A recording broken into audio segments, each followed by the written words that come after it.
Gipaubos sa heightened alert ang tugpahanan sa Bactan subay sa pagtumaw sa viral pneumonia dito sa nasod sa China. Ang sugbo tungod sa mga direct flight adunay 30 ngadto sa 35 ka mga flight gikan ug padung sa China matag semana. Si Chelo Valiana sa exclusive report.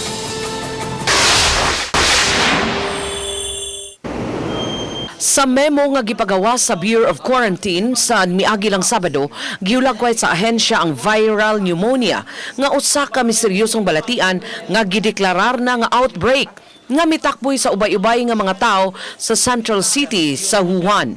Subay ni inigimando sa Bureau of Quarantine nga mas pahugtan pa ang surveillance sa tanang respiratory infections o pneumonia symptoms. Lakip ni ini ang pagpadayon sa passive screening sa mga pasahero agi sa Mactan Cebu International Airport.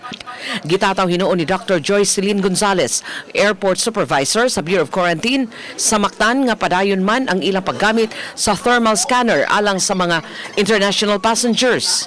Pero the usual, morga po namang gibuhat kanang fever screening. Anybody nga na-fever, amo gina pull out sa line.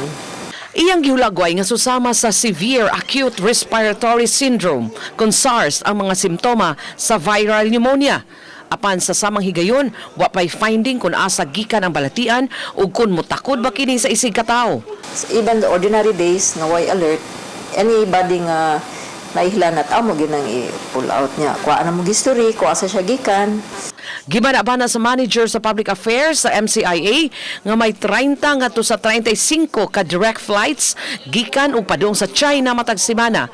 Ila pang susihon kung unsa kadaghan sa mga pasahero nga gikan sa kutay sa mga flights. Andam ang Office of the Transportation Security kon OTS pag-abag sa Bureau of Quarantine aron makatabang pagpugong sa pagkatap sa balatian. Sa pagkakaroon, dili pa ko makahibalo kung pila kabukid ang tanang mga pasahero nga naaana nga mga flights. Maghuwat lang po may sa coordination, communication coming from human quarantine kung basin o magpatabang sila. Uban ni June Solon, Chelo Valiana, Balitang Bisdak.